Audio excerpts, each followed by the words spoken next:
of A Course in Miracles, there is nothing my holiness cannot do. This idea in the Course is the height of insanity to the ego. It This is how the ego would define us, as insane, as having power and control over everything. But it doesn't refer to this image of ourselves, this ego self. It's referring to our true self. So always it's important to remember that when we turn to God or to our higher power, based upon the futility of situations and our powerlessness, it's always the powerlessness of this image of ourselves, not the powerlessness of our true self. It might be helpful to remember from chapter 21, which is reason and perception. And reason being here, sane thinking, is this idea that, do you not see that all your misery comes from the strange belief that you are powerless?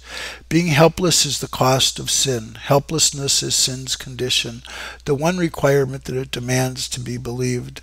Only the helpless could believe in it. Enormity has no appeal save to the little, and only those who first believe that they are little could see an attraction there, in this attraction there in our weakness.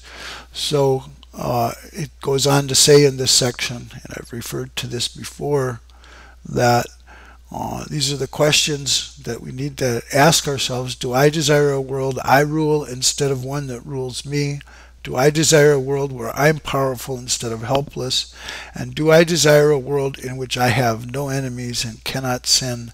And do I want to see what I denied because it's the truth? And truth is important there because truth implies constancy. It's always true.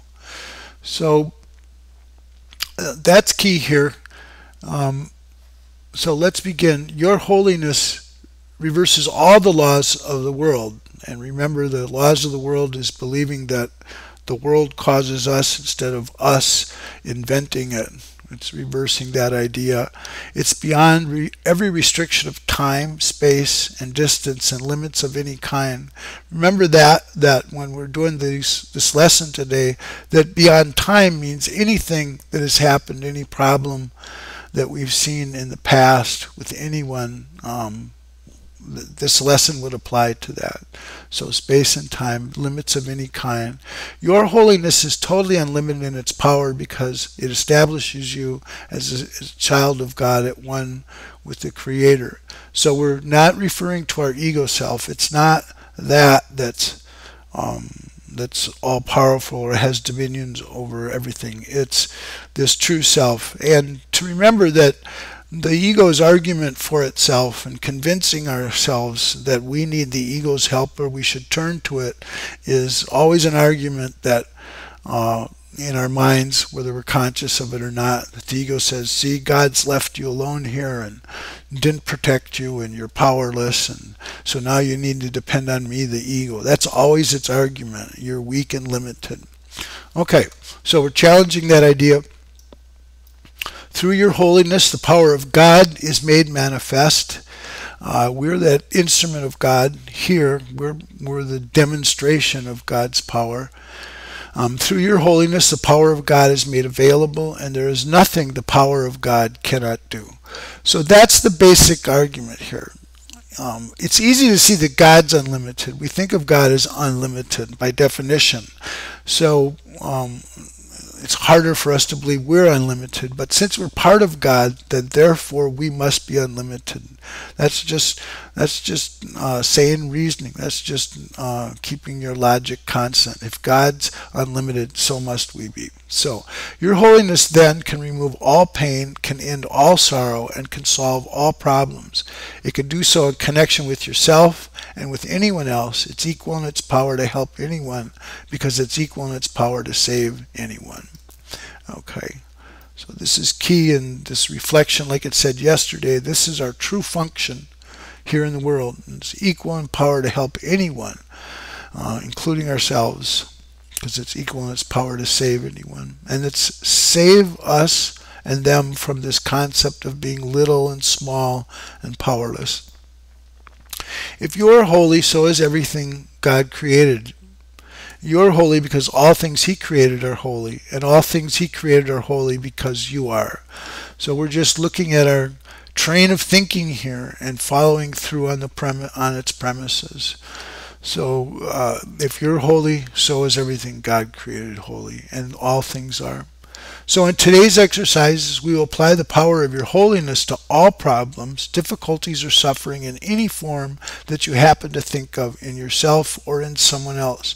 Now, this has been the real purpose of doing the lessons previous to this, when we'd look around and the course's suggestion was make no exceptions, and whatever randomly came up into our sights, we apply the idea to it. That's the purpose of it here. So we apply it to all problems, whatever comes up, and we make no exceptions for them. Now, we may not be willing to apply it to everything, but that's okay.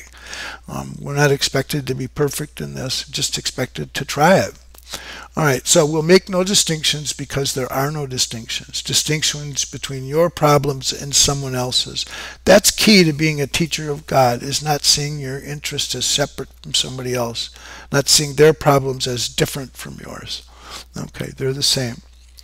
So the practice instructions are, in the longer practice periods, preferably for 5 minutes, we repeat the idea for today, we close our eyes, and then search your mind for any sense of loss or unhappiness of any kind as you see it. So this is what we've been developing, this key ability to search our minds, right? We're uncovering what's already going on, but it's going on unaware to us. And so by bringing it up, we're becoming aware of it, and then we can make another choice in doing so. So any sense of loss or unhappiness of any kind as we see it, any of those are good examples to use to apply today's idea. Try to make as little distinction as possible between a situation that's difficult for you and one that is difficult for someone else. Okay, so one of the things this lesson requires is faith, right? To act as if, which is an important principle in all spiritual endeavors. We're not expected to believe this or know these things are true. We're just expected to try them and use them and then see if they work. That's key. We need to demonstrate to ourselves the truth of these ideas. Identify the situation specifically and also name the person concerned. Use this form in applying the idea for today. In the situation involving my need for money, in which, as my example, in which I see myself, there's nothing my holiness cannot do. In this situation involving my relationship with X, which seems to be difficult, in which I see myself, there's nothing my holiness cannot do. Whatever that is, whatever our own personal inner drama is, we apply it to those situations. So here's the other example involving someone else. In the situation involving X, whoever that person seems to be, involving with a situation in which that person sees themselves, there's nothing my holiness cannot do. Okay, so we're affirming our larger self here, our larger self that is connected to all things, regardless of time or space, anything. Okay, so we're searching our minds, we're applying that idea specifically to it. So from time to time, you may want to vary this procedure and add some relevant thoughts of your own. You might like, for example, to include such thoughts such as, there's nothing my holiness cannot do because the power of God lies in it. Now, this is a key theme that we're going to develop in lessons that come ahead, is that these ideas will find resonance in our minds, and our minds may formulate the idea a little differently in different words that are maybe more appropriate to us, and that's good because we're finding that inner resonance inside. These thoughts are inside of us, and we can articulate them in a form that's more useful to us, right? So it's not a rigidity in the language here. Okay, so we keep this theme, there's nothing my holiness cannot do. Introduce whatever variations appeal to you in how you formulate this idea, but keep the exercise focused on the theme, there's nothing my holiness cannot do. So here's the key of this lesson. The purpose of today's exercises is to begin to instill in you a sense that you have dominion over all things because of what you are, not the grandiosity of the ego, which does write scripts for everything according to its lights, what it wants. Not that having dominion, but our true self. All right, so we'll go on to the other legs of practice, the frequent reminders.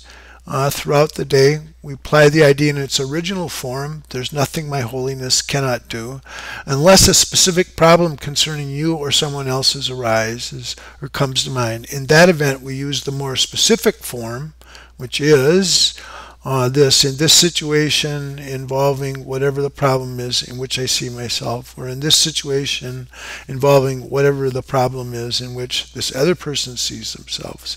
So that's the specific form we'll use if specifics come up. Otherwise, we just repeat the idea as often as we can. There's nothing my holiness cannot do. Okay, thanks. That's it for today.